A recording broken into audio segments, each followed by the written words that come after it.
Polka. Chaque photo a son histoire. On est mercredi, on parle photo dans les matins de jazz et ce matin c'est avec Alain Genestar de Polka Magazine. Et la sélection de la semaine, Alain, c'est la photo qui fait la une du nouveau Polka Magazine. Maxime Dondiuk.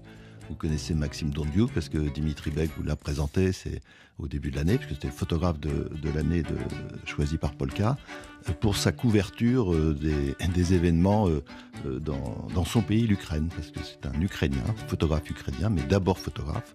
Et il a une photo très, très sensible, très, très humaine.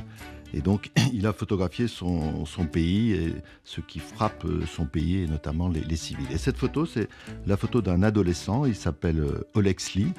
On est à la mi-mars 2022, donc il y a presque un an. Il est assis sur les débris d'un hélicoptère russe. Et cette photo, c'est à la fois une image de désolation, parce que tout est détruit autour de lui. Moi, cet hélicoptère, ça donne une idée des ruines. Et puis, il se dégage de cet enfant, de cet adolescent, un calme, une détermination. Et on a choisi cette image parce qu'elle dit ce que je viens de vous dire, parce qu'elle montre un enfant, même si c'est un adolescent, et surtout parce qu'elle est acceptable en couverture. Elle est acceptable, ce que les photos que vous avez mises à l'intérieur, qui témoignent d'une violence que vous n'avez jamais montrée jusque-là dans Polka Magazine. Oui, et là, c'est délibéré, c'est pour ça qu'on a choisi ce photographe, parce qu'il a vraiment chroniqué la guerre, et cette guerre-là, faut montrer sa réalité. Il n'y a pas que les mots, il y a les mots qui décrivent tout ce qui se passe. Avec Maxime, on voit vraiment des photos terribles, et c'est des photos d'horreur, des photos d'atrocité, et il faut les montrer pour dénoncer la guerre. On voit la photo d'un enfant, il s'appelle Sémian. Maxime l'a surnommé le petit Jésus. Il a 6 ans, c'est le premier jour de la guerre. La voiture de son père a été frappée par un missile. Son père est mort, sa mère est morte, sa sœur est morte, et lui, il meurt le lendemain de la photo. La prise de vue de cette photo. On tourne la page, c'est une femme âgée, visiblement dans une cuisine. Elle a été tuée. Sa maison d'un village de Boutcha a reçu un tir de mortier. Il y a une autre photo à Irpin avec un soldat, avec un enfant dans les bras. Donc oui, tout ça, c'est pas habituel à Polka. Si on le fait, c'est avec 2 objectifs. D'abord, lutter contre une forme de lassitude. Cette guerre, elle a 1 an. Cette guerre, elle devient un sujet de conversation, parfois de conversation de salon.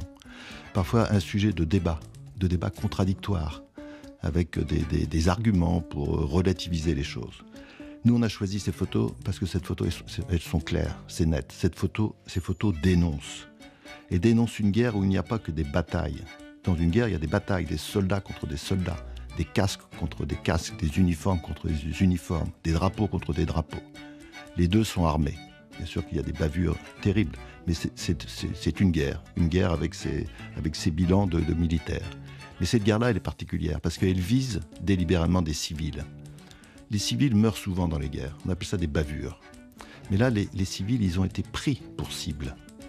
Délibérément, l'état-major russe a choisi de viser des immeubles, parfois des maternités. Et là, on est dans des crimes de guerre. Ces photos, c'est ce qu'elles dénoncent, c'est ce qu'elles montrent. Et quand il y a crime de guerre, et quand ce crime est délibéré, on peut parler d'assassinat. Un assassinat, il y a une préméditation. Et ce qu'on veut dire, à travers ces photos de Maxime Dondiuk et de toutes les photos des photographes, que dans cette guerre-là, au-delà de tous les débats contradictoires, au-delà de toutes les analyses qui certes sont nécessaires, dans cette guerre-là, les photos le montrent, c'est la Russie qui assassine. Alain Genestar de Polka Magazine. Polka. Chaque photo a son histoire.